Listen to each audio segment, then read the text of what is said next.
আসসালামু আলাইকুম প্রিয় শ্রোতা বন্ধুরা, সকলে কেমন আছেন? স্বাগত জানাচ্ছি দ্য মেগা বক্সের নতুন আরও একটি এপিসোডে। আশা করি প্রতিদিনকার মতো আপনারা সকলে ভালো আছেন এবং ভালোর দলে আছেন। প্রতিদিনকার মতো গল্প পাঠে আমি আরজে ইমরান, আপনাদের প্রিয় হোস্ট, আপনাদের সঙ্গেই আছি। আশা করি আমাদের আজকের এপিসোডটি আপনাদের কাছে ভালো লাগবে। আপনারা থাম্বনেইল দেখে অবশ্যই বুঝতে পেরে গিয়েছেন আজকের ঘটনাটি কি নিয়ে। আজকে আমরা জানব রফিক হুজুরের জীবনের ঘটনা, যেটা কিনা তারই মাদ্রাসার এক ছাত্র আমাদেরকে পাঠিয়েছেন। কারণ সেই ছাত্ররা নাকি জানতে পেরে গিয়েছিল যে রফিক হুজুরের স্ত্রী একটা পরী। শুরুতে তারা বিষয়টা জানতো না যে সে কার সঙ্গে থাকে। সবাই জানতো হুজুরের স্ত্রী অন্য কোনো একটা জায়গায় থাকে এবং হুজুর প্রত্যেকদিন শুক্রবার বিকেলবেলা এবং রাত হলে এখান থেকে চলে যেত এবং একদিন থেকে তারপর আসতো। বৃহস্পতিবারের দিন সন্ধ্যার পরপর হুজুরকে আর পাওয়া যেত না।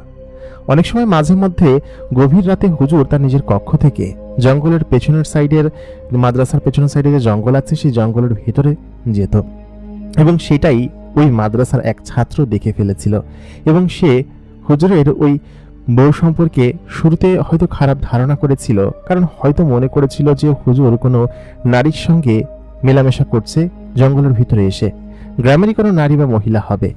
কিন্তু পরবর্তীতে যখন সেই ছেলেটি, যার নাম কিনা জুবায়ের ছিল, এরকম একটা ঘটনা দেখে, তখন সে আটকে ওঠে এবং বুঝতে পারে হুজুর যার সঙ্গে আছে বা থাকে সে আসলে কোনো সাধারণ মানুষ নয় বা আর চারটা মানুষের মতো এই জগতের কেউ না। সে ভিন্ন এক জগৎ থেকে আসা হুজুরের খুব কাছের একজন। আজকে আমরা জুবায়েরের মাধ্যমে সেই রফিক হুজুরের জীবনের ঘটনা আপনাদেরকে শোনাবো, যার সঙ্গে কিনা এরকম অদ্ভুত এক ঘটনা ঘটেছিল। তার আগে চলুন আমরা আমাদের এই চ্যানেলটিকে সাবস্ক্রাইব করে আসি এবং আমরা আল্লাহর কাছে প্রার্থনা করি যেন আল্লাহ আমাদের সকলকে নিরাপদে এবং সুস্থ জীবনযাপন করার তৌফিক দান করুক। সকলে কমেন্টে আমিন লিখুন। আপনারা যারা এখন পর্যন্ত আমাদের এই চ্যানেলটিকে সাবস্ক্রাইব করেননি, অবশ্যই চ্যানেলটিকে সাবস্ক্রাইব করে রাখুন। সেই সঙ্গে আমাদের ভিডিও যদি ভালো লেগে থাকে তাহলে অবশ্যই লাইক, কমেন্ট এবং শেয়ারের মাধ্যমে আপনারা আপনাদের অনুভূতি আমাদেরকে জানিয়ে দিবেন। সেই সঙ্গে আগামীতে কী ধরনের ভিডিও আপনারা আমাদের কাছ থেকে শুনতে চান সেই জিনিসটাও কিন্তু আপনি আমাদেরকে জানাতে পারেন। তাহলে চলুন আর বেশি কথা বাড়াবো না, আমরা সরাসরি চলে যাব আমাদের আজকের এপিসোডে। বরাবরের মধ্যে কণ্ঠে আমি আরজে ইমরান আপনাদের সঙ্গেই আছি এবং আপনারা দেখছেন দ্য মেগা বক্স। আমার নাম জুবায়ের। আমি একটা নুরানি মাদ্রাসায় পড়াশোনা করি। হাফিজি পড়াশোনা করার জন্য আমার আব্বা হুজুর এখানে আমাকে ভর্তি করিয়ে দিয়েছিলেন। আমি বেশ ভালো ছাত্র, এমনকি আমাদের যে মাদ্রাসার বড় হুজুর আছে তিনিও আমাকে বেশ আদর যত্ন করেন। মাদ্রাসার বড় হুজুর যে আছেন তিনি বেশ রাগী এবং অন্য প্রকৃতির, সকলকেই বেশ মারধর করেন এবং আজ পর্যন্ত এই মাদ্রাসায় যত মানুষ ভর্তি হয়েছে কোনো মানুষকে তিনি না মেরে থাকেননি, সব ছাত্রকেই তিনি মেরেছেন। তার হাতের মার খাননি এমন কেউ এই মাদ্রাসায় খুঁজে পাওয়া যাবে না। সেহেতু আমাদের সেই রফিক হুজুর সবসময় একটু অ্যাগ্রেসিভ মন মাইন্ড নিয়ে চলতেন, সবসময় একটু রাগবাগ করে থাকতেন। শুরুতে যখন আব্বাজান এখানে আমাকে ভর্তি করিয়ে দিলেন তখন আমার এখানে তেমন একটা মন লাগতো না। এই বয়স 13-14 বছর, এখানে এসেছি, জেনারেল লাইনে পড়াশোনা করতাম, চারিদিকটা কেমন যেন এক গুমট গুমট লাগতো, কারণ ওই আগের মতো পরিবেশ নেই। চাইলেই আর এখন বাড়িতে যেতে পারতাম না। বাড়িতে যাওয়ার জন্য আব্বাজান এসে মাসে একদিন নিয়ে যেত এবং সেই সময় বাড়িতে যেতাম। আমাদের বাড়িটা এখান থেকে বেশ কয়েক কিলোমিটার দূরে ছিল। আব্বা হুজুর নিজে ইচ্ছে করেই আমাকে এই মাদ্রাসায় ভর্তি করিয়ে দিয়েছেন, যাতে করে আমি এখান থেকে বাড়িতে না চলে যেতে পারি। আসার পরে কিছু বছর এরকম খুব ভালো কেটেছে এবং আমাকে শুরুতে সবাই মোটামুটি একটু ভালো জানলেও যখন হুজুরদের সঙ্গে মিশতে শুরু করলাম, তাদের সম্পর্কে জানতে শুরু করলাম এবং তারা আমাদেরকে পড়াশোনার জন্য মারধর করতে শুরু করলো, তখন রফিক হুজুরকে একটু বেশি অশান্ত লাগতো এবং একটু বেশি অপছন্দ করতাম আমি। শুধু আমি না, মাদ্রাসা সকলে অপছন্দ করত। এটার মূল কারণ হচ্ছে তার এরকম ব্যবহার, আচরণ এবং ছাত্রদের সঙ্গে এরকম ভাবে মেলামেশা। আমি সবসময় চেষ্টা করতাম ওনার পড়াগুলো আগে থেকে রেডি করে রাখার জন্য, কারণ উনি সবসময় একটু বেশি মারধর এটা ওটা করতেন। এক শুক্রবারের কথা, আমি বাড়িতে গিয়েছিলাম, এসে ওনার পড়াটা আমি রেডি করতে পারিনি। উনি সেই দিন আমাকে এত মার মেরেছিল যে ওনার প্রতি আমার একটা অন্যরকম রাগ ছিল। পরবর্তীতে এসে অবশ্য আমার কাছে বলেছিল যে ভালো মতো পড়াশোনা করবি, তাও রাগের স্বরে। তবে তার প্রতি আমার রাগ বিন্দু পরিমাণ কমেনি বা যাইওনি। তিনি যে একজন খারাপ মনের মানুষ এবং খারাপ হৃদয়ের মানুষ তা আমি সেদিনকে বুঝতে পেরেছিলাম। ছাত্রদেরকে শুধু শুধু মারে এবং সকলে তাকে জমের মতো ভয় পায়। মাদ্রাসার দক্ষিণ সাইডে ছিল হচ্ছে গিয়ে ছাত্রদের থাকার যে বড় বিল্ডিংটা সেটা, আর পূর্ব পাশে হচ্ছে এই আমাদের টিচার প্যানেল বা ক্যাশিয়ার যারা ছিল তারা থাকতেন। মাদ্রাসাটা বেশ বড়। পূর্ব সাইডের ওই বড় রাস্তার ধারে পিছনে বড় একটা জঙ্গল আছে, এক প্রকার ভিটা টাইপের জঙ্গল। ওদিকে তাকাতেও আমার ভয় লাগতো শুরুতে যখন আসতাম। প্রথমে মেহগনি বাগান, তারপর মেহগনি বাগান শেষ হলে পরপর প্রায় আধা মাইল সোজা একদম ভিটা চলে গিয়েছে, একদম ঘন জঙ্গলের মতো জায়গা। ওইখানে তেমন কেউ যায় না সন্ধ্যার পরে। আমাদের মাদ্রাসার বাউন্ডারিটা তখন খোলা ছিল এবং ওই সময়টাতে আমি বিকেলবেলা ওইখানে গিয়ে বসে থাকতাম। শুরুতে ভয় লাগলেও পরবর্তীতে আর সেরকম লাগতো না। সেদিনকেও কি মনে করে যেন আমি মাদ্রাসার ওই বাউন্ডারির বাইরে এসে গিয়ে বসে আছি। ভীষণ মন খারাপ ছিল। আমার বয়স তখন 17-18। হাফেজি শেষ হওয়ার আর মাত্র কয়েক বছরই বাকি, মানে আর কয়েক পাড়ায় বাকি আছে। হয়তো পাগড়ি নিয়ে এখান থেকে বের হতে টাইম লাগবে। তবে সেদিনকে আমি যদি এখানে না বসে থাকতাম তাহলে হয়তো এরকম কোনো কিছু আমি দেখতে পেতাম না। আমি আমাদের মাদ্রাসার ওই দক্ষিণ সাইডের যে ঘরটা আছে ওইটার একদম কোনার দিকে জানালার সাইডেই আমার ঘরটা ছিল। মানে আমি যে বেডে থাকতাম সেই বেডটা জানলার কোনায় ছিল। ওইখান থেকে জঙ্গলটা একদম স্পষ্ট দেখা যেত, সোজা কেউ হেঁটে গেলেও দেখা যেত। আমি ওইখানে বসেছিলাম চুপচাপ, কেন যেন মন খারাপ ছিল। বারান্দা থেকে একটু সামনে এগিয়ে ওইখানে একটা বটগাছ টাইপের জায়গা আছে, গোল করে আবার সেখানে বাধাই করা আছে, সেখানে বসেছিলাম। হুজুর আবার আমাকে হয়তো দেখতে পাননি। রাত তখন 1টার কাছাকাছি। সাধারণত রাত্রেবেলা বড় ভাইরা বা ওইখানকার ক্যাপ্টেন্সির দায়িত্ব যাদের থাকে তারা ঘরের ভেতর থেকে সিটকারি লাগিয়ে তারপর ঘুমিয়ে পড়ে।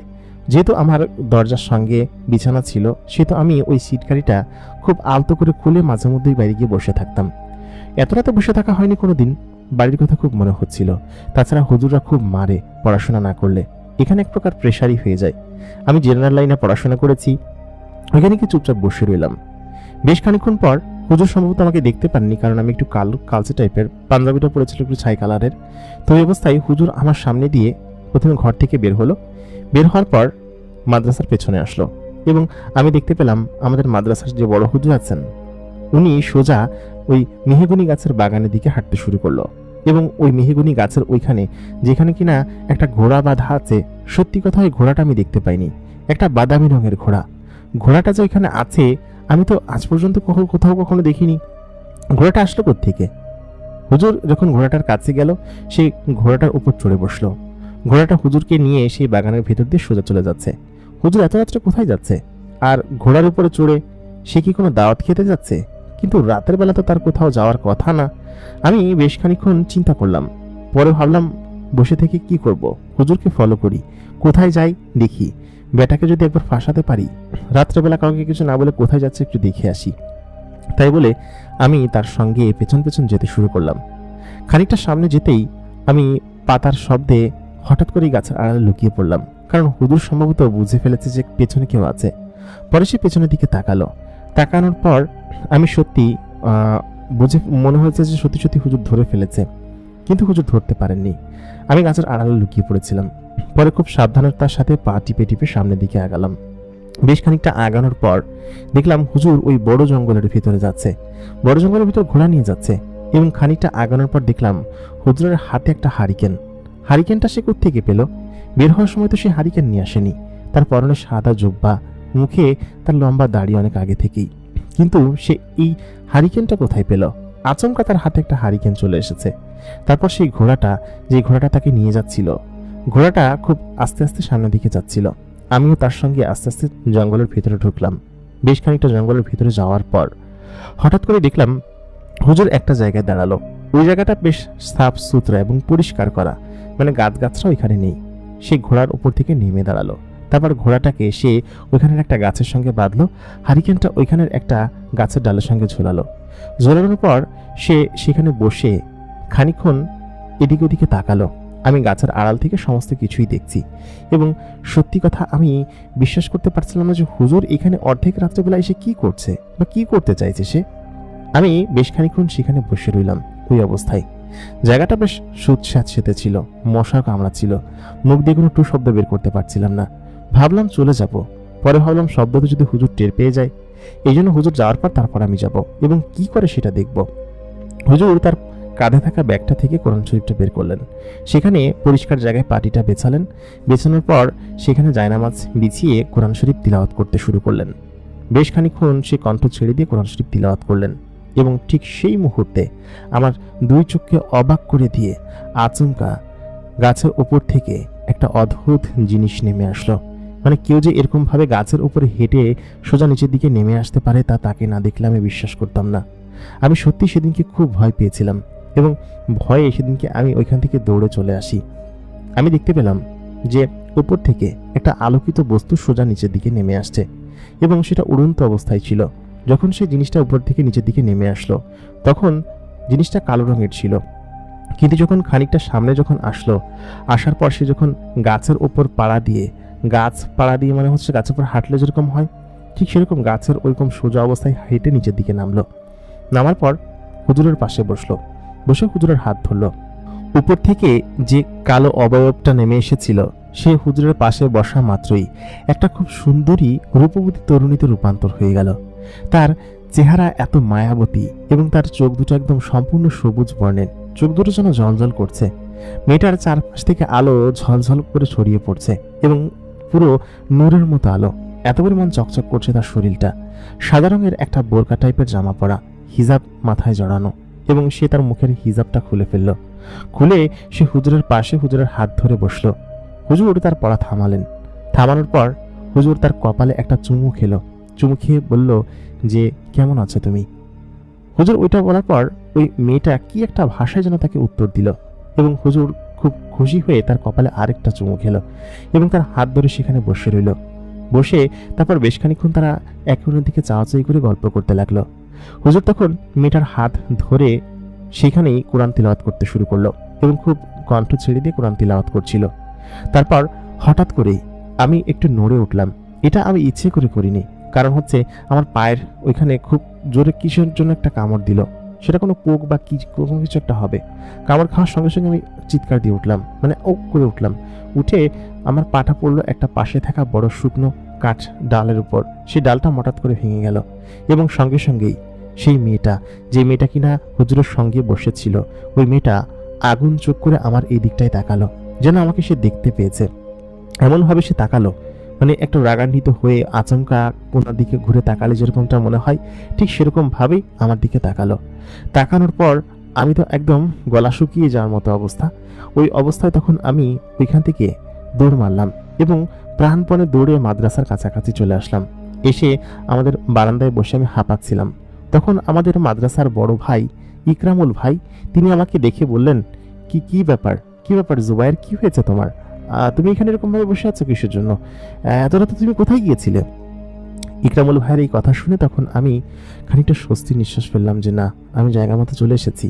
ওই জিনিসটা কি ছিল দেখে স্বাভাবিক কোনো কিছু মনে হচ্ছিল না। হুজুর কি তাহলে পরকিয়া করে? হুজুরের স্ত্রী নাকি অন্য জায়গায় থাকেন? হুজুর এইখানেই থাকে, প্রতি শুক্রবারে তিনি তার বাড়িতে যান। কিন্তু এইটা আবার কেমন কথা? তিনি ওই মেয়েটার সঙ্গে থাকে। মেয়েটাকে, মেয়েটার চাহনি, তার কথাবার্তা চলাচল এবং উপর থেকে নেমে আসার ধরন দেখে তাকে স্বাভাবিক কেউ মনে হচ্ছে না। নিশ্চয়ই মনে হচ্ছে সে একটা জিন্নাত। এটা আমি খুব ভালোভাবে আন্দাজ করতে পেরেছিলাম। আমি ওই মুহূর্তে কোনো কথা বলতে পারছিলাম না। বেশ খানিকক্ষণ পর হুজুর সেখানে এসে উপস্থিত হলেন। উপস্থিত হয়ে আমাকে বললেন, জুবায়ের, তুই আমার ঘরে আয়, তোর সঙ্গে কথা আছে। আমি তখন বললাম, না হুজুর, এখন আমি আপনার সঙ্গে কথা বলতে পারবো না। আপনি আপনার নিজের কক্ষে যান, কালকে আপনার সঙ্গে কথা বলবো। হুজুর খুব জোরে একটা ধমক দিলেন। ধমক দিয়ে বললেন, তোকে বলেছি না এখনই আমার ঘরে আয়, তোর এত বড় সাহস! এই কথা বলে তখন ইকরামুল ভাই আমাকে বললেন, কি হয়েছে, কোথায় গেছিলি? বাইরে গেছিলি? হুজুর দেখে ফেলছে? আমি বললাম কি যে না ইকরামুল ভাই, তেমন কিছু না, তুমি যাও, দেখি হুজুর ডাকতেছে, আমি গিয়ে শুনে আসি কি বলতেছে হুজুর। পরে ইকরামুল চলে গেল। আমি কিছুক্ষণ বিশ্রাম নিয়ে একটু পানি খেয়ে হুজুরের কক্ষের দিকে পা বাড়ালাম। এক পা দুপা করে টিপটিপ করে হুজুরের কক্ষের দিকে যাচ্ছি। তিনি বাইরে থেকে আমাকে বললেন, ভেতরে আয়। আমি ভেতরে গেলাম, ওইখানে গিয়ে বসলাম। বসার পর সে আমাকে বলল, তুই কি দেখেছিস এবং তুই আমার পিছু কেন নিয়েছিলি? আজ পর্যন্ত তো কোনো ছাত্রের সাহস হয়নি যে আমার পিছু নেয় অথবা আমাকে ফলো করে। তুই কি আমাকে ফলো করছিলি? কি জন্য বল? আর ওইখানে কেন গিয়েছিলি তুই? ওই মুহূর্তে আমি আসলে কোনো কিছু বলতে পারছিলাম না। চোখ মুখ শক্ত করে সেখানে বসেছিলাম। হুজুর আমাকে বেত দিয়ে 2টা বাড়ি দিলেন হাতের উপরে। হাত ফেটে রক্ত বের হওয়ার মতো অবস্থা, এত জোরে বাড়ি দিলেন। আমি বললাম, হুজুর আপনি যে অন্য একটা মেয়ের সঙ্গে মেশেন, আপনি যে এগুলো করে বেড়ান, এগুলো কি আপনার স্ত্রী জানে? আমি তো আপনাকে কিছু করিনি বা বলিনি। আমি ওইখানে আপনার পেছন পেছন গিয়েছিলাম আপনি ঘোড়ায় চড়ে কোথায় যাচ্ছেন সেটা দেখার জন্য, কিন্তু এরকম কোনো কিছু দেখতে পাবো সেটা তো কখনো ভাবতেই পারিনি। আপনি একটা পরনারীর সঙ্গে, ছি হুজুর, আপনি এটা আমি সকলকে বলে দিব। মূলত আমার এসব আমি বলতাম না, আমার রাগ হয়ে গিয়েছিল। আমি একটু রংচটা স্বভাবের মানুষ এবং একটু রেগে যাই অল্পতেই। তো হুজুর আমাকে বিনা কারণে মারলেন। আমি কিন্তু তেমন কিছু করিনি, বা এই ঘটনা আমি কাউকে কখনো কোনো কিছু বলতামও না। হুজুর তখন আমার দিকে এগিয়ে মুখ করে বললেন কি তোর এত বড় সাহস? তাই বলে সে আমাকে ধরে আমার পিঠে এবং পাছায় বেশ কয়েকটা বেঁধে দিয়ে বাড়ি মারল। আমি বললাম, হুজুর শোনেন, আপনি এখন থেকে আমাকে আর ব্ল্যাকমেইল করতে পারবেন না, কারণ আপনার এই ঘটনা আমি সবাইকে বলে দিব, এবং আমি আপনার এই ঘটনা আমার মোবাইলে ছবি তুলে নিয়ে আসছি। আপনি যে কোন মেয়ের সঙ্গে বসে থাকেন সেটা আমি দেখছি। ওই মুহূর্তে হুজুর তখন বললেন, তোর কাছে মোবাইল আসলো কোত্থেকে? ওই সময়টাতে আমার কাছে নোকিয়া এক্সপিরিয়া নামে একটা ফোন ছিল। ওই ফোনের ক্যামেরা দিয়ে আমি ছবি তুলেছিলাম, এবং আমি ওই ছবিটা সত্যি দেখিনি যে ছবিটা কেমন এসেছে। তবে সত্যি হুজুরের ছবি যে এসেছে সেটা শিওর, কারণ হচ্ছে ওইখানে পর্যাপ্ত পরিমাণে আলো ছিল এবং চারিদিকটা বেশ আলোকিত ছিল। তো ওই অবস্থায় হুজুর যে ওইখানে বসে কি করছিল, মেয়েটার ছবি সম্ভবত উঠেছে। হুজুর তখন বললেন যে, কি বলছিস, তোর কাছে মোবাইল আসলো কোত্থেকে? দে দিকে মোবাইল দে। আমি বললাম, মোবাইল তো আমি আমার সাথে নিয়ে আসিনি, এবং সত্যি সত্যি আমি এমন কাণ্ড করব সবাইকে দেখায় দিব। হুজুর তখন একটু শান্ত হলেন, শান্ত হয়ে আমাকে পাশে বসতে বললেন। আমি বসলাম। বসার পর আমি হুজুরকে বললাম, দেখেন হুজুর, আপনার এইসব বিষয়ে আমার বিন্দু পরিমাণ ইন্টারেস্ট নেই। আপনি নিজে এগুলো করতে বাধ্য করেছেন। আপনি আমাকে মারলেন কিসের জন্য? এখন আমি সবাইকে বলে দিব। হুজুর তখন নলপাত করে আমাকে ওইখানে বসালেন। তারপর আমাকে তার কৌটা থেকে বিস্কুট বের করে বিস্কুট খেতে দিলেন।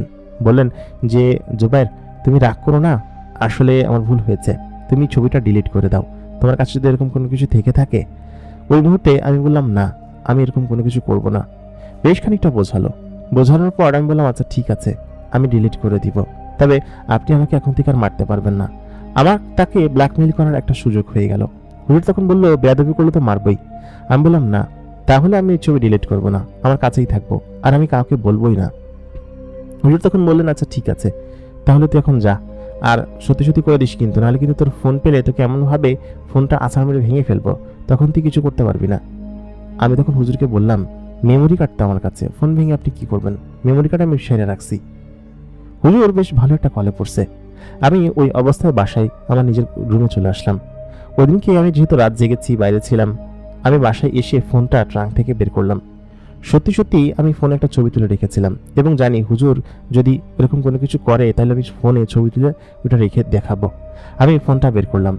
বের করার পরে আমি যখন ছবিটা দেখলাম, তখন সত্যি আমি নিজের চোখকে বিশ্বাস করতে পারছিলাম না।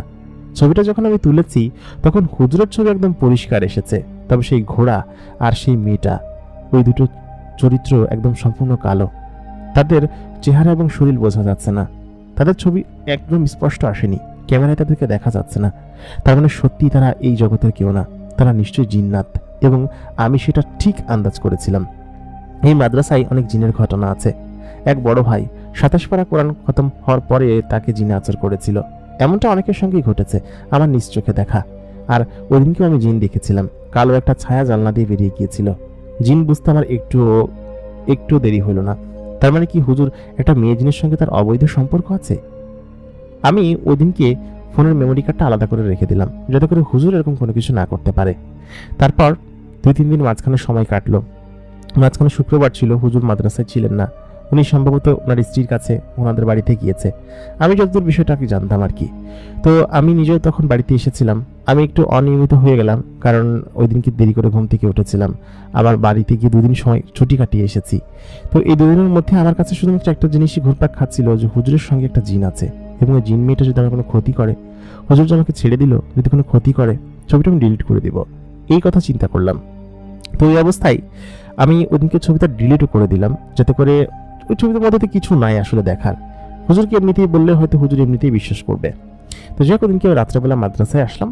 আসার পর ওইখানকার ছাত্ররা সম্ভবত জিন নিয়ে কথা বলতেছিল এবং হুজুর সেটা শুনে ফেলে যে মাদ্রাসায় জিন আছে, জিন আসে।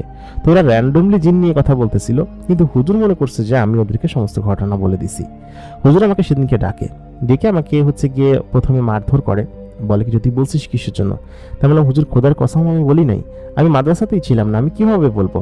আপনি যেদিনকে গেছেন আমিও সেদিনকে গেছি, আমি কাউকে বলি নাই কোনো কিছু। হুজুর তখন বললো সত্যি তুই বলিস নাই? আমি বললাম যে না বলি নাই, তবে আপনার সঙ্গে যে একটা জিন আছে সেটা আমি জানি, এবং ওই মেয়েটা একটা জিন সেটাও আমি জানি, কিন্তু ওই মেয়েটাকে আপনি পেলেন কিভাবে? আমি কি আন্টির কাছে বলে দিতে পারবো না? অবশ্যই আন্টির কাছে বলে দিতে পারবো। আন্টি নাকি একজন হুজুর সেটা আপনি বলেছিলেন, আমি শুনেছিলাম। ওই মুহূর্তে সে আমাকে তখন বলল, কি একটা মুসিবতে যদি আমাকে ফালাইছিস তোর আন্টি আসলে। আচ্ছা ঠিক আছে শোন, তোকে সম্পূর্ণটা বিষয়টা খুলে না বললে তুই বুঝতে পারবি না। বিষয়টা হচ্ছে ওই আন্টি হচ্ছে তোর আন্টি। এই কথা বলার পর আমি তখন বললাম যে কি বলছেন হুজুর, মানে বুঝতে পারলাম না। হুজুর তখন বলল, তোর হুজুর আন্টি হচ্ছে গিয়ে তোর হুজুর আন্টি, মানে আমার স্ত্রী একজনই, এবং সেটা ও একাই। তুই যার সঙ্গে আমাকে গতদিন দেখেছিস ওইটাই তোর হুজুর আন্টি, এবং ওইটাই আমার একমাত্র স্ত্রী। ওকে আমি বিয়ে করেছি, এবং ওই হচ্ছে হাফেজা। তুই হয়তো বিষয়টা বিশ্বাস করছিস না, তাই না? আমি তখন বললাম, না হুজুর, বিশ্বাস করার মতো কথা এটা। আপনি বলেছেন যে আপনার স্ত্রী অন্য জায়গায় থাকে, সেখানে আপনি যান। হুজুর তখন বলল যে হ্যাঁ ওইটাই আমার স্ত্রী, এবং আমি ওর কাছেই যাই, এবং আমার স্ত্রী যে একটা পরী, একটা জিন্নাত, এটা কেউ জানে না। তুই জেনে গিয়েছিস, তুই একটু চালাক চতুর আছিস, এবং এই জন্য হয়তো তুই জানিস। তুই এক কাজ কর, ছবিটা ডিলিট করে দে, আর এই কথাটা আমাকে কাউকে বলবি না, আমার কাছে তুই ওয়াদা কর। আমি তখন বললাম, হুজুর আমি সত্যি আপনাকে ওয়াদা করছি, আমি কারোর কাছে কোনো কিছু বলবো না। আপনি আমাকে বলতে পারেন, আর আপনার ওই ছবিটা আমি ডিলিট করে দিব, আপনি চিন্তা করবেন না। হুজুর আসলে একটু ভয় পেয়েছিল, কিসের ভয় তা জানি না। হুজুর তখন আমাকে তার জীবনের ঘটনাটা বলতে শুরু করলো, কিভাবে সে তার পরী স্ত্রীকে পেয়েছিল এবং কিভাবে সে সেই মেয়েটাকে বিয়ে করেছিল। তখন আমার বয়স 19 কি 20 বছর, সদ্য হাফেজি শেষ করেছি। আমার আব্বাজান খুব দরিদ্র ছিলেন, আমাদেরকে খুব কষ্ট করে তিনি পড়ালেখা করিয়েছেন। আমি যে মাদ্রাসায় পড়তাম সেই মাদ্রাসাটা আমাদের ওই অঞ্চলের ভিতরে বেশ সুনামধন্য ছিল। আমার আব্বাজান চেয়েছিলেন আমি ওই মাদ্রাসা থেকেই হাফেজি শেষ করি। আমার বড় 2 ভাই আলেম, এবং আমরা 3 ভাই মাদ্রাসার শিক্ষায় শিক্ষিত, এবং আমার আব্বাজান এটাই চেয়েছিলেন। ছোটবেলা থেকেই দেখে এসেছি আমাদের পরিবারে অনেক অভাব অনটন, অনেক ধরনের কষ্ট আমাদেরকে সহ্য করতে হয়েছে। টিনের ফুটো চাল, বৃষ্টির দিনে বৃষ্টি পড়া, আর গরমের দিনে গরম, সবকিছুই সহ্য করেছি। এবং এই সমস্ত কিছু সহ্য করার একটা পর্যায়ে গিয়ে যখন হাফেজি শেষ করলাম, আমার আব্বার একটা এক্সপেকটেশন তো আমাদের কাছে থাকে। আমি ছিলাম আমার পরিবারের মধ্যে মেঝো, মানে আমার বড় একটা ভাই ছিল, আর একটা ছোট ভাই আছে, আর এক বোন ছিল, তার ততদিনে হয়তো বিয়ের কথাবার্তা চলছিল, সে আবার আমার থেকে 1 বছরের ছোট ছিল। তো ওই সময়টাতে আমাদের পরিবারে একটু অভাব অনটন ছিল। হাফেজি শেষ করার আগে আমি টুকটাক টিউশনি করে নিজের খরচ চালাতাম, মানে ওই মাদ্রাসার ছোট ছোট ছাত্র যারা আছে, আশেপাশে ছোট ছোট ছাত্র যারা আছে, ওদেরকে আমি পড়াতাম, কোরআন শিক্ষা দিতাম, এবং ওরা আমাকে তার বিনিময়ে কিছু টাকা দিত। তো হাফেজি শেষ করার পরে আমি আমার হুজুরকে বলে রেখেছিলাম, হুজুর আমাকে একটি মসজিদে যদি ইমামতি করার দায়িত্ব দিতেন, অথবা যদি এরকম কোনো কিছু পেতেন, ছোটখাটো মসজিদ হলেও চলবে, আমার নিজের খরচটা চালানো, আর পাশাপাশি হচ্ছে গিয়ে বাড়িতে কিছু টাকা দেওয়া। আসলে এর পরবর্তী পড়াশোনা চালানোর মতো অর্থ বা টাকা পয়সা আমার কাছে তেমন নেই। আপনি যদি দেখতেন, আপনি তো জানেনই আমাদের পারিবারিক অবস্থা কেমন।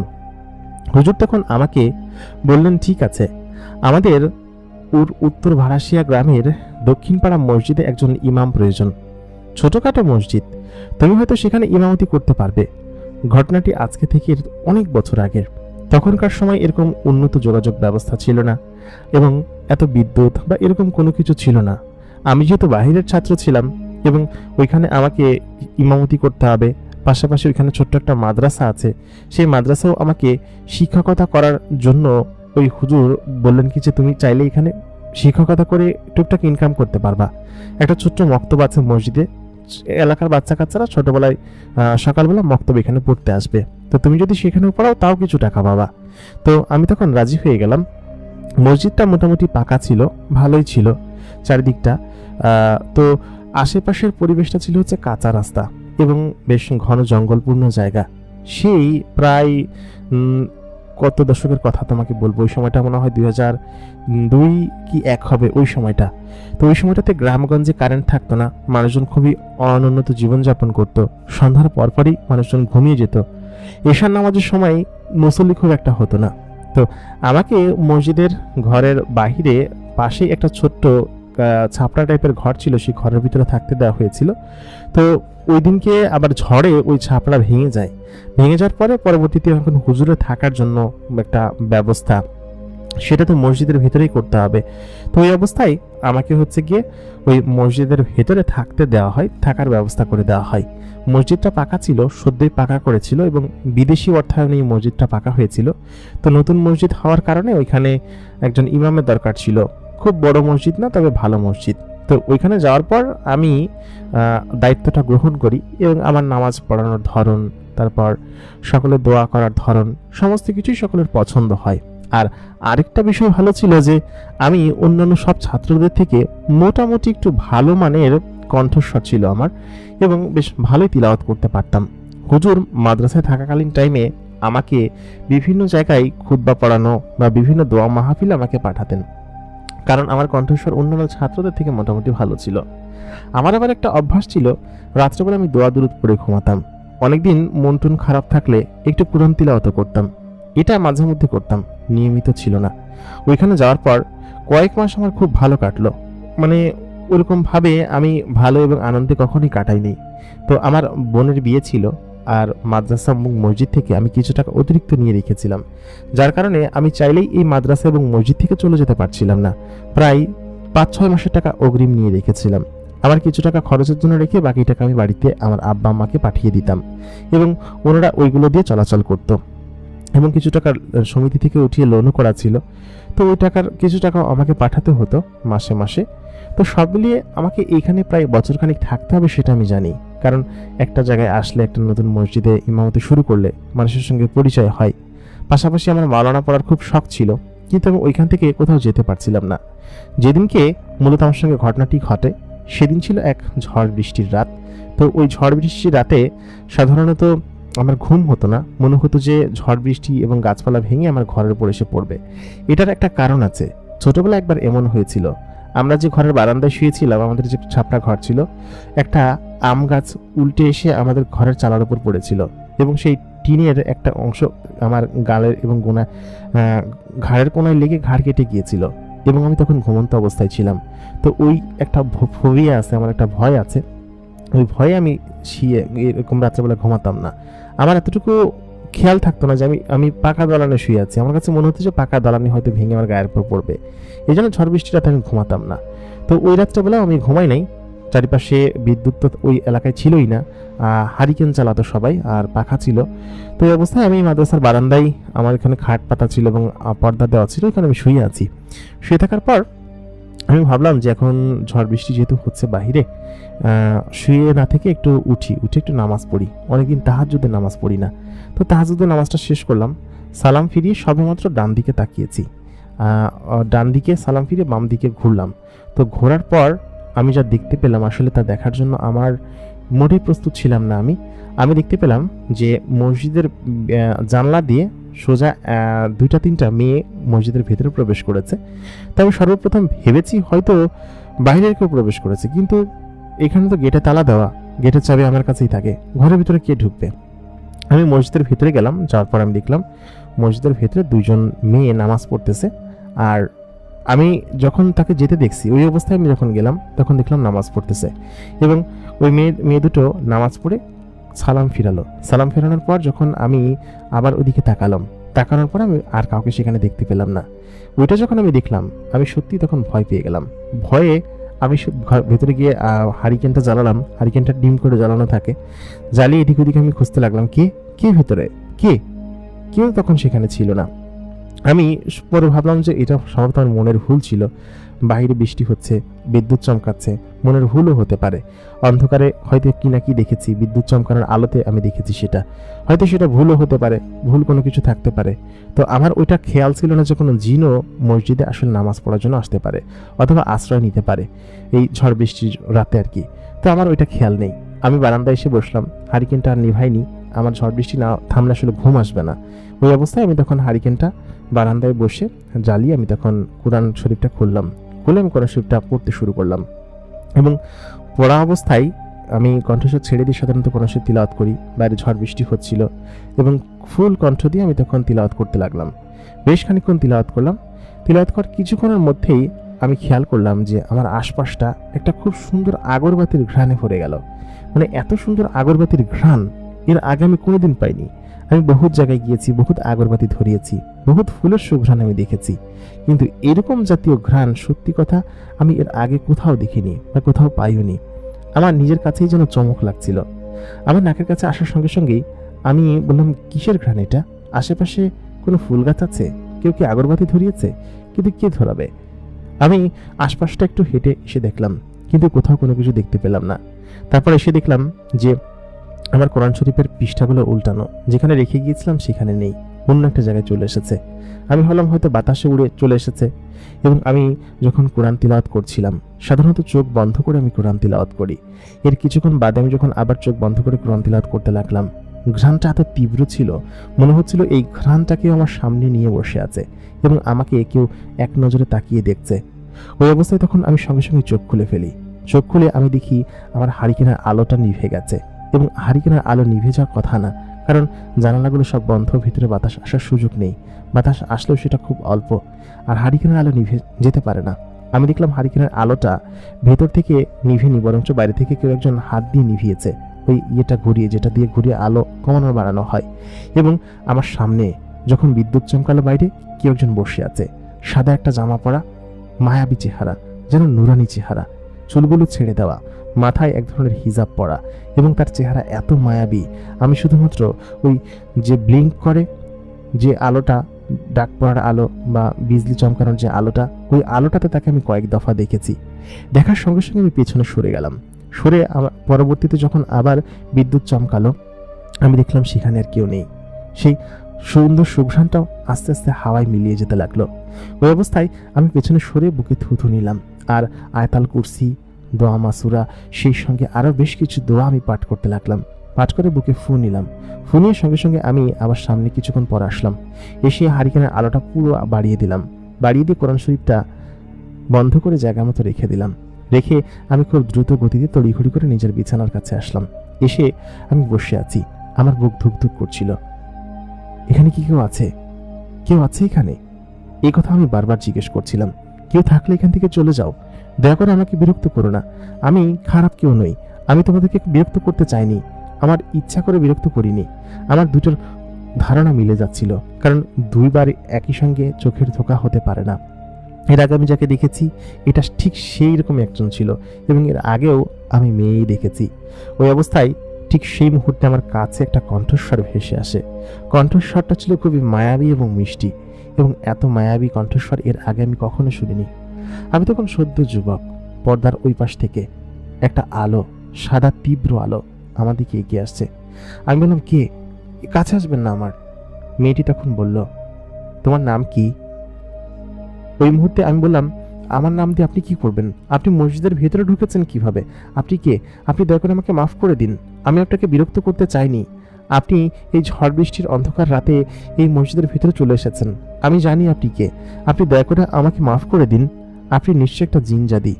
আপনারা নিশ্চয়ই এখানে আশ্রয় নিয়েছিলেন, নামাজ পড়ছিলেন। আমি তার মধ্যে আপনাদেরকে বিরক্ত করে ফেলেছি। আমি জানি মসজিদে রাত্রে জিনেরা নামাজ পড়তে আসে। আমাকে দয়া করে মাফ করে দিন, আমি সত্যি এরকম কোনো কিছু করতে চাইনি। আমি এখানকার ইমাম, আমি এখানেই থাকি, আমাকে মাফ করে দিন। ওই অবস্থায় তখন পরিমেয়েটি তার হাতটা পর্দার ওই পাশ থেকে এই পাশে বাড়িয়ে দিল। তার হাতটা এত সুন্দর, সাদা রঙের বোরকার ওই ফাঁক দিয়ে তার হাতটা এত চমৎকার লাগছিল। আমি সঙ্গে সঙ্গেই বললাম, কি করছেন? আপনি ভেতরে এসেন না দয়া করে। তখন সেই পরিমেয়েটি বলল, তুমি এত ভয় পাচ্ছ কিসের জন্য? আমি তোমাকে ভয় দেওয়ার জন্য এখানে আসিনি। তোমার নাম কি? আমি তখন বললাম, আমার নাম রফিক।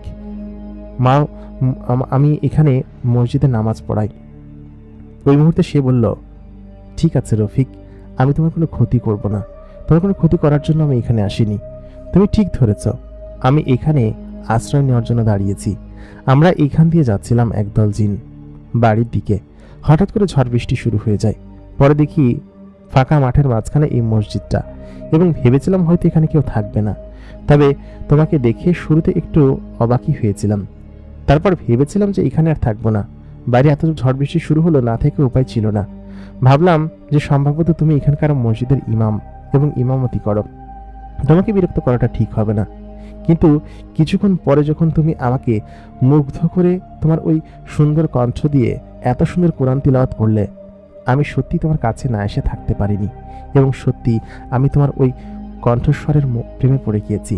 আমি সত্যি খুব মুগ্ধ হয়েছি। আমি তো শুনছিলাম বেশ ভালোই, তুমি হঠাৎ করে থেমে গেলে কি দেখে আল্লাহ মাহবুব জানে, আমি তো জানি না। ওই মুহূর্তে আমি তখন বলে উঠলাম, আমি ওই মুহূর্তে তোমাকে দেখে ফেলেছিলাম, তুমি আমার সামনে বসেছিলে, আর চারিদিকে একটা সুন্দর ফুলের সুঘ্রাণে ভরে গিয়েছিল।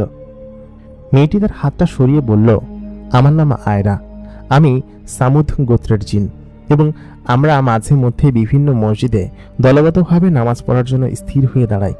তবে সত্যি কথা বলতে রফিক, আজ পর্যন্ত আমি কাউকে তোমার মতো এত সুন্দর কণ্ঠে তিলাওয়াত করতে শুনিনি। আমার কাছে খুব ভালো লেগেছে। এটা ভালো কেন লেগেছে আমি জানি না, তবে সত্যি কথা বলতে রফিক, আমি তোমার কাছ থেকে এই কোরআন তিলাওয়াত প্রতিদিন শুনতে চাই। তুমি কি আমাকে শোনাতে পারবে? আমাদের সামুদ গোত্র এখান থেকে খুব বেশি দূরে না, তুমি তো প্রতি রাতে এখানে একাই থাকো। আমি কি যদি তোমার কাছে এসে তোমার কোরআন তিলাওয়াত শুনি, তাহলে কি তুমি রাগ করবে? আমি তখন বললাম, দেখুন আয়রা, আসলে আমি খুব ভয় পাচ্ছি আপনাকে দেখে, আর আপনি একজন জিন। আপনি যদি এখানে আসেন, আপনার গোত্রের জিনেরা আপনার উপর রাগ করবে, আমার উপরও রাগ করতে পারে, আমার ক্ষতি করতে পারে। আর তাছাড়া আমি আপনার সামনে আসলে আপনাকে তো আমি দেখে ভয় পাবো। আয়রা তখন সঙ্গে সঙ্গেই পর্দাটা সরিয়ে আমার সামনে আসলো। তার সেই নুরানি মায়াবী চেহারা, শরীরে চকচক করে আলো জ্বলছে।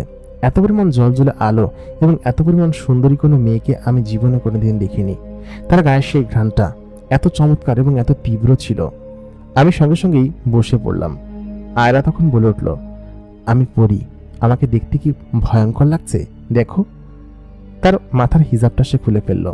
স্বর্ণালী চুল, সুন্দর চেহারা, আর এত সুন্দর চিবুক সত্যি আমি দেখিনি। ঠোঁটের কোনায় একটা ছোট্ট তিল, আর সেই গোলাপি ঠোঁট, চোখের সেই মায়া। আমি যেন মুহূর্তের মধ্যেই একদম উতরানো পানির মতো উবে গেলাম।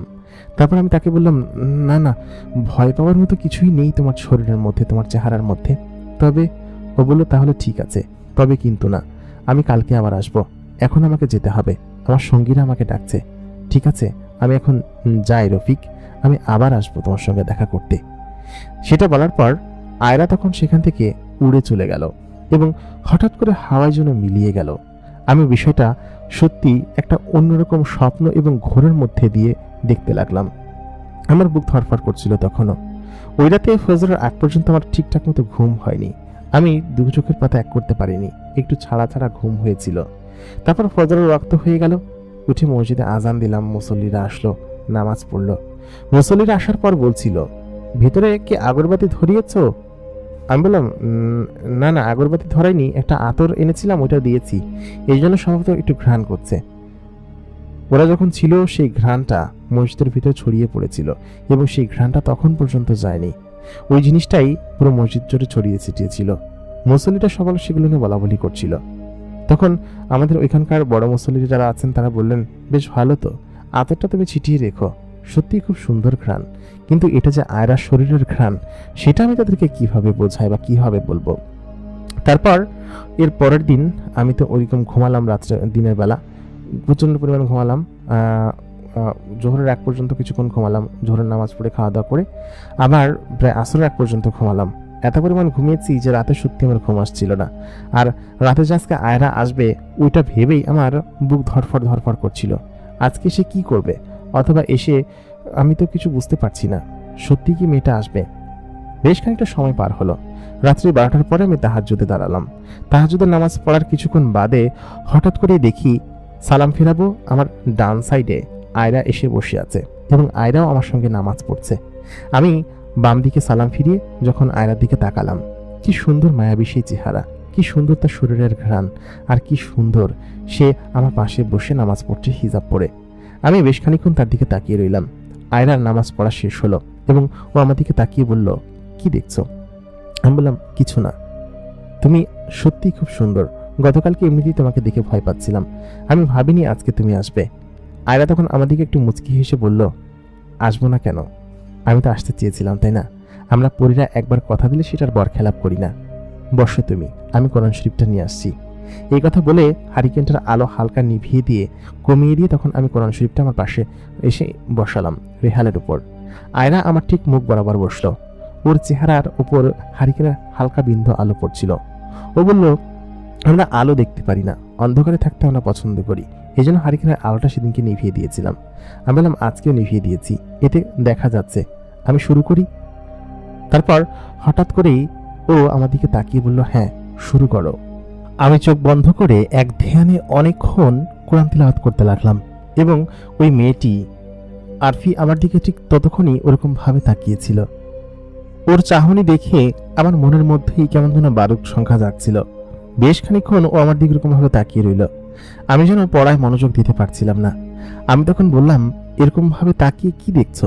ওর গায়ের ঘ্রাণ, আশপাশের পরিবেশ এবং সমস্ত কিছু যেন আমাকে শীতল করে তুলছিল। ও বলল, কেউ এত সুন্দর করেছে কোনো কিছু পাঠ করতে পারে তা আমার জানা ছিল না। আমি এই পারাগুলো পারি না। আমার আব্বা হুজুর আমাকে অনেক করে চেষ্টা করেছেন এই জিনিসগুলো পড়ানোর জন্য। তুমি যদি আমাকে গাইড করো তাহলে প্রতিদিন তোমার কাছে এসে আমি শিখতে পারি। তুমি কি আমাকে পড়াবে? তোমার পড়ার ধরন এবং ধাঁচ দেখে মনে হচ্ছে তুমি খুব সুন্দর করে পড়াতে পারো। আমি তখন বললাম, তা কিঞ্চিত পারি, তবে তুমি এসে পড়বে? কেন জানি না ওই মেয়েটাকে আমাকে আর আসতে না বলার জন্য কোনো প্রকার কোনো ইয়ে হচ্ছিল না আর কি। মানে আমি চাচ্ছিলাম যে খুব করে সে আসুক এখানে। ওর চোখের মধ্যে এক ধরনের মায়া আছে, এক ধরনের মহব্বত আছে, যা কিনা আমাকে ওর প্রতি ওই একদিনই আকৃষ্ট করে ফেলল। আমি বেশ খানিকক্ষণ ওর দিকে তাকিয়ে রইলাম। ও আমাকে দেখে বলল, কি কি দেখছো? আমি বললাম, না তেমন কিছু না। কারোর চোখে মুখে এত মায়া থাকতে পারে, আমি সত্যি তোমাকে না দেখলে বিশ্বাস করতাম না। ও তখন বলল, কালকে দেখে এই অবস্থা? আমি বললাম, হ্যাঁ, যে সুন্দর তাকে এক দেখাই সুন্দর বলা যায়, সেহেতু তুমি অনেক সুন্দর। গল্প করতে করতে প্রায় ফজরের আজানের ওয়াক্ত হয়ে গেল। আমি বেশ খানিকক্ষণ তার সঙ্গে গল্প করেছি, আমি টেরই পাইনি কতটা রাত পার হয়ে গিয়েছে। আমি গিয়ে মসজিদের মাইকে ফজরের আজান দিলাম, আর ও তখন সেখান থেকে চলে গেল। আমাদের ওইখানে একটা ব্যাটারি ছিল, সেই ব্যাটারি দিয়েই মূলত মাইক পরিচালনা করা হতো এবং সেটা এসেছে মাত্র কয়েক সপ্তাহ হয়েছে। মসজিদের মাইকে আজান দিতে খুব ভালোই লাগতো। ব্যাটারি আর কি, ব্যাটারিটা চার্জ করে নিয়ে আসতে হতো বাজারে গিয়ে। এই অঞ্চলে বিদ্যুৎ নেই, তবে বিদ্যুৎ খুব শীঘ্রই আসবে মসজিদ পর্যন্ত এবং সেখান থেকে যদি কারেন্ট চলে আসে তাহলে হয়তো এত কষ্ট আর করতে হবে না। আমি ওদিনকে খুব খুশি ছিলাম। মসজিদে সকল মুসল্লিরা আসার পর আরফির সেই গায়ের ঘ্রাণ যখন সকলে পেল, তখন সকলে বেশ অবাক হয়ে গেল। বলল, আতরটা তো বেশ ভালো, তুমি দিয়েছো ইমাম সাহেব?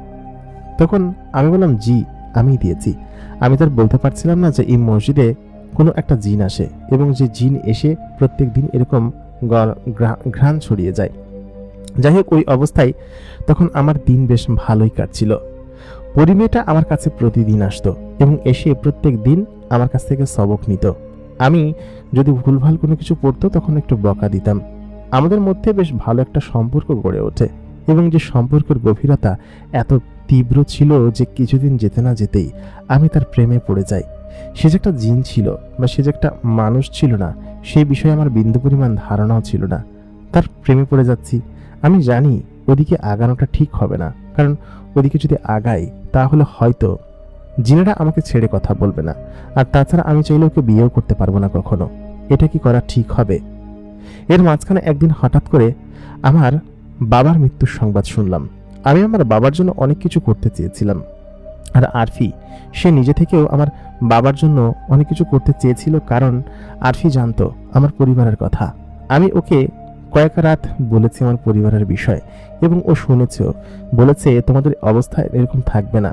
আমি ওকে এটাও বলেছি যে আমি এখানে ইমামতি করছি এবং বক্তব্য পড়াচ্ছি শুধুমাত্র আমার পেটের দায়ে, পেটের খাতিরে। আমার আব্বাজান খুব কষ্ট করে আমাদেরকে লালন পালন করেছে। আমার বড় ভাই তখন মাওলানা পড়ছে, আমি মাওলানায় ভর্তি হতে পারিনি শুধুমাত্র পয়সার অভাবে।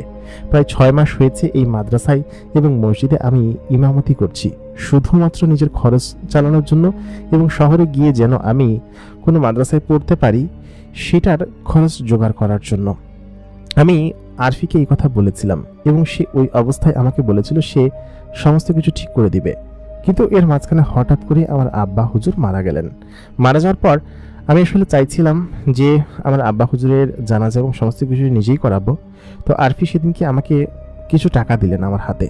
কোত্থেকে এনেছে আমি জানি না, তবে ও আমাকে বলল এই জিনিসগুলো তুমি রাখো, এখন তো তোমাকে মসজিদে হঠাৎ করে কেউ টাকা দিবে না, আর মসজিদ থেকে তোমাকে ছুটি দেওয়ার জন্য নিষেধ করে দিয়েছে, ছুটি দিবে না, ছুটি দিলে নামাজ পড়বে কিভাবে? এলাকার মানুষজন আসলে খুব খারাপ, খারাপ না হলে একজনের বাবা মারা গিয়েছে, সে অবস্থায় ছুটি দিবে না?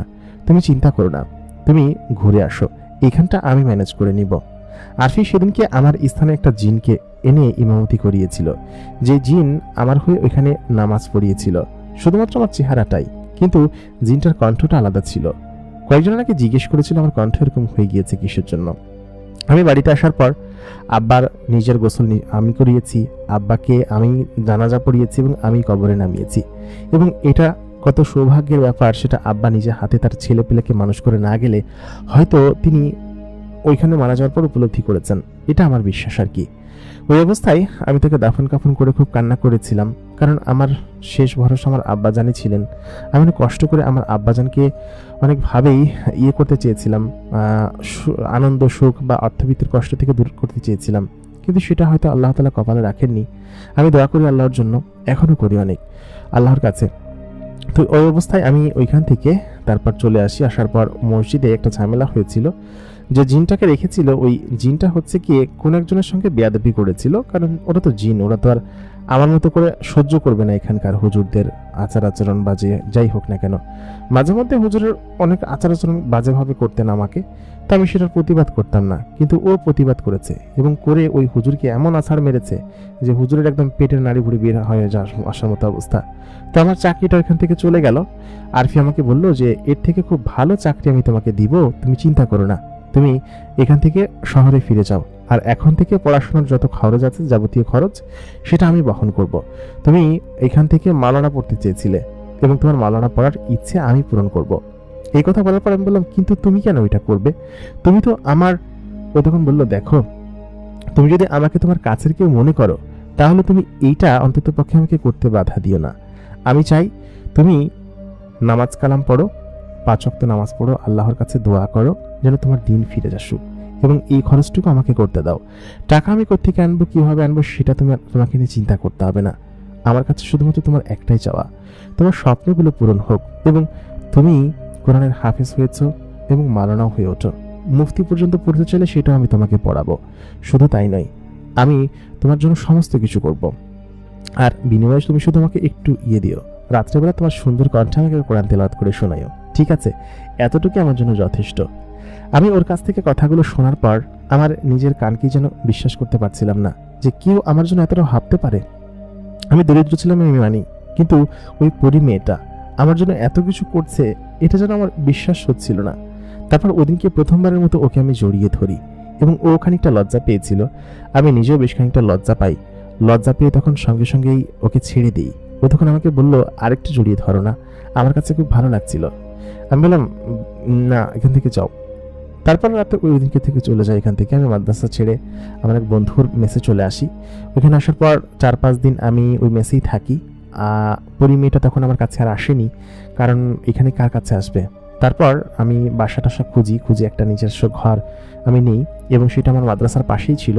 রুমটা বেশ ভালোই ছিল, ছাদ ছিল, যেখানে কিনা আমি এবং ওই জিন মেয়েটি যে কিনা এসে প্রত্যেকদিন আমার সঙ্গে গল্প করতো, ওই ছাদের উপরে একটা ছোট্ট খাট পেতেছিলাম আমি এবং ও ওইখানে বসে গল্প করতাম এবং ওকে আমি কোরআন শিক্ষা দিতাম, কোরআন তিলাওয়াত করাতাম।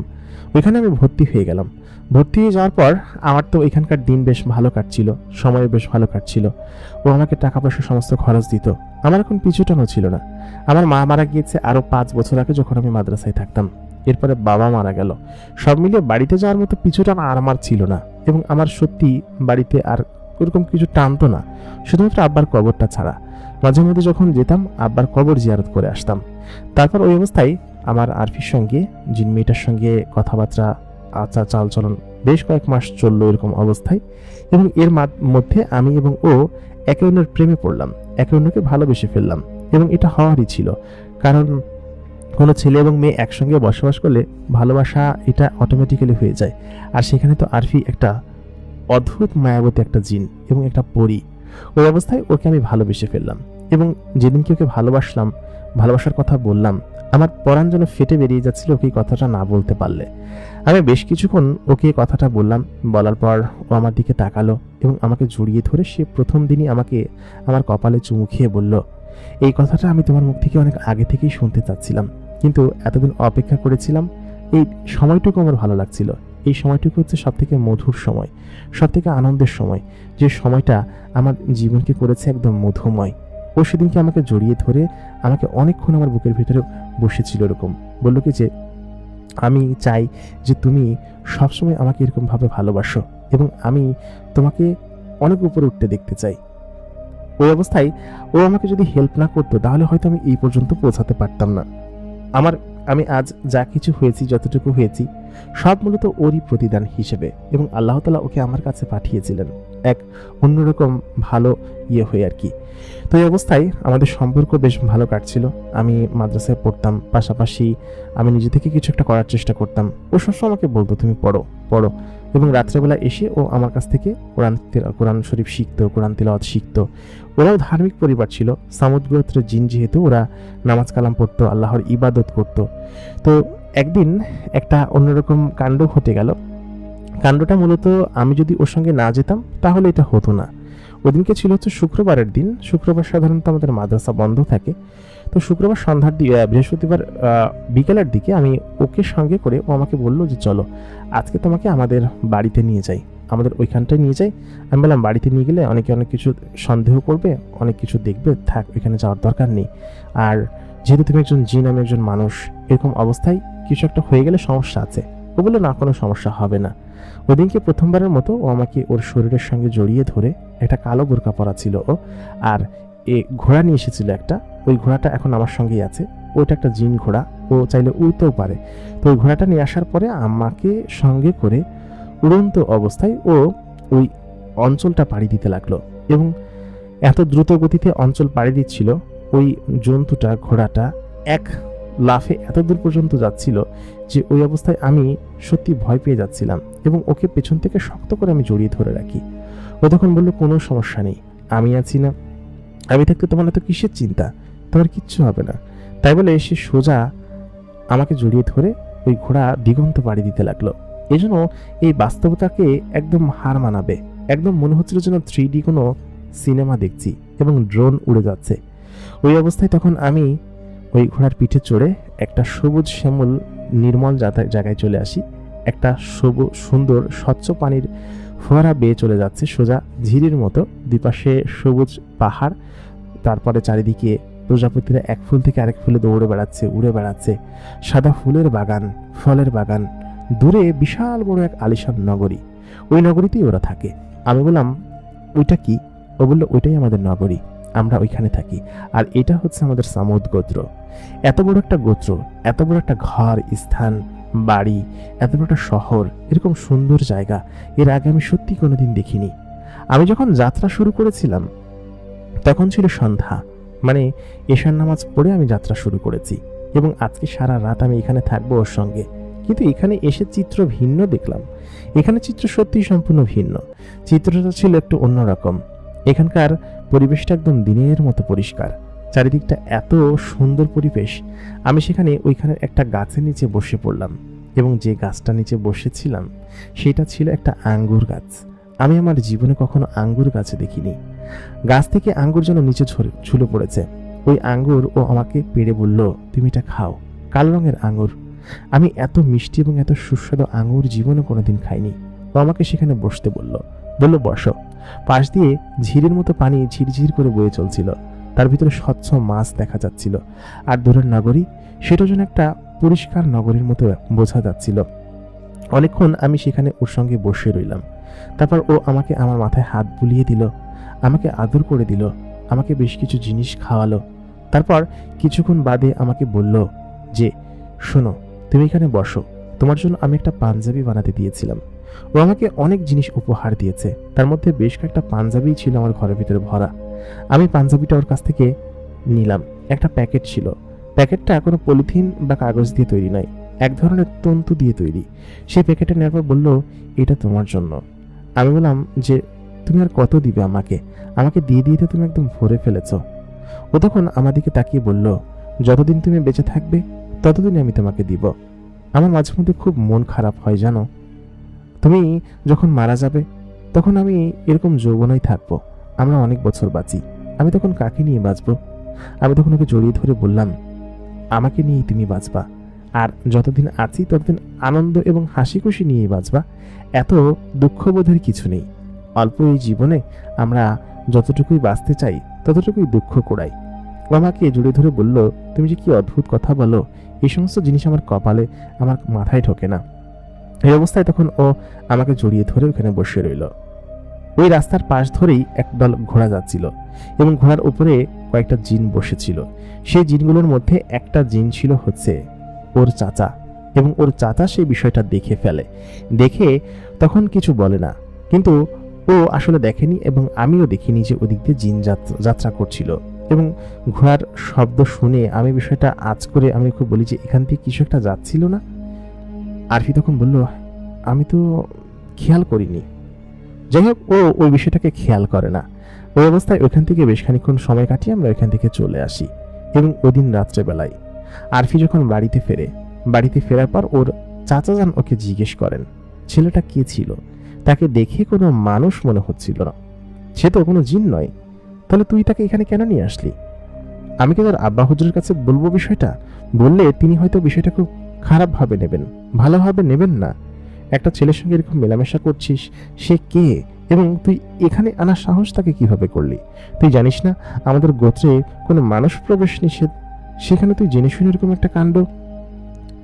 ওর চাচাজান ওকে খুব ভালোবাসতেন।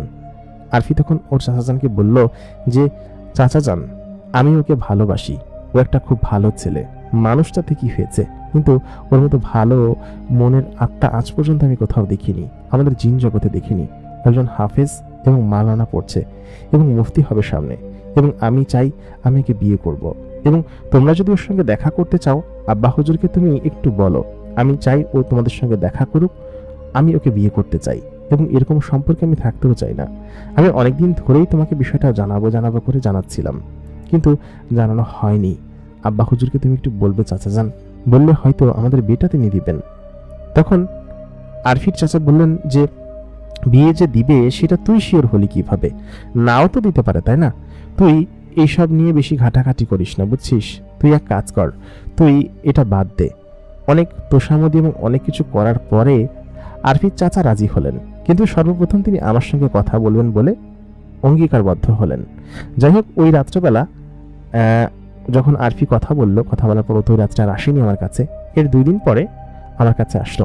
আমি তো বেশ ভয়ে ছিলাম, ও যদি না আসে তাহলে আমার কি হবে। আমি তো সত্যি বেশ কান্নাকাটি করব, কারণ ওকে ছাড়া আমার এক বিন্দুও চলে না। ওই অবস্থায় আমি তখন অপেক্ষা করছিলাম ঈশার নামাজ পড়ে সবেমাত্র খেতে বসবো। আরফি তখন এসে উপস্থিত। আমি দেখলাম তার পেছনে খলিফার মতো একজন লোক, মাথায় পাগড়ি দেওয়া, খুব সুন্দর করে সুরমা পরা চোখে এবং একজন লম্বাটে একজন চেহারার মানুষ। তিনি এসে আমার সামনে দাঁড়ালেন। আমি তাকে সালাম দিলাম। সালামের উত্তর গ্রহণ করলেন। আমাকে বললেন, তোমার নাম রফিকুল, তাই না? আমি বললাম, জি, আমার নাম রফিকুল। আপনি? সে তখন বলল, আমি আরফি চাচা। আমি তোমাদের বিষয়টা জেনেছি, তবে সমস্যা হচ্ছে ওর বাবা বিষয়টাকে হয়তো স্বাভাবিকভাবে মেনে নিতে পারবেন না। যদি স্বাভাবিকভাবে না নেয় তাহলে হয়তো তোমাকে ওকে ছেড়ে দিতে হবে, তা না হলে কোনো উপায় নেই। আমি তখন বললাম যে, কেন মেনে নেবেন না? আপনি আমাদেরকে এই বিষয়টাকে একটু সর্ট আউট করার জন্য একটু দেখেন। ওই অবস্থায় তখন তিনি বলেন কি যে, আচ্ছা ঠিক আছে, আমি বিষয়টাকে দেখছি, তবে তোমরা একটু আলাদা থাকো এই কয়েকদিন। যাই হোক, উনি আমার সম্পর্কে অনেক কিছু জিজ্ঞেস করলেন। আমি তাকে অনেক কিছু বললাম। বলার পর তিনি বললেন যে, বেশ ভালো, তোমার তো একজন ছেলেকে না করে দেওয়ার মতো কোনো কারণ নেই, কিন্তু একটা কারণ যথেষ্ট, সেটা হচ্ছে তুমি একজন মানুষ। ওর বাবা মানবেন কি না? ওই অবস্থায় তখন ওনারা ওইখান থেকে চলে যান, আর আরফি আমার ওইখান থেকে চলে যায়। বলে কি যে, কিছুদিন আপাতত আমি দেখা করতে পারবো না, আব্বাকে আজকে চাচাজান গিয়ে বলবেন। যদি বিষয়টা এমন হয় যে চাচাজান আব্বা বিষয়টা মানেননি, তাহলে হয়তো একটু কাঠখড় পোড়াতে হবে। ঠিক আছে, তুমি থাকো। যাওয়ার সময় ও আমাকে জড়িয়ে ধরে কপালে একটা চুমু খেয়ে তারপর এখান থেকে চলে গেল। ও সবসময় পর্দা করে এবং হিজাব পরে আমার কাছাকাছি আসতো, আমাকে দেখতো বা যেটাই করতো। তারপর ওই অবস্থায় ও চলে গেল। 4-5 দিন ওর সঙ্গে আমার দেখা হয়নি। এরপরে হঠাৎ করে একদিন সন্ধ্যার পরপর ও এসে হাজির। দেখি আমার ঘরের ভিতরে বসে আছে। আমি মাগরিবের নামাজ পড়ে এসে এখানে বসে আছি। ও আমাকে বলল, চলো, তোমাকে এখনই যেতে হবে। ও ওই ঘোড়াটাকে সঙ্গে করে নিয়ে এসেছে এবং আনার পর আমি ঘোড়াটার পিঠে চড়লাম। চড়ার পর বেশ খানিকক্ষণ পর ঘোড়াটা উঠতে শুরু করলো এবং উড়ন্ত অবস্থায় ঠিক সে আগের নগরীতে আমি গিয়ে পৌঁছালাম। তখনও সেখানে একদম দিনের মতো পরিষ্কার সলক। ঘোড়াটার উপর চড়ে আমি ওই রাজ্যের দিকে বাড়ালাম পা এবং বেশ খানিকক্ষণ ঘোড়াটা ওই রাজ্যের কাছাকাছি গেল। ওইখানে বিশাল এক গেট আছে।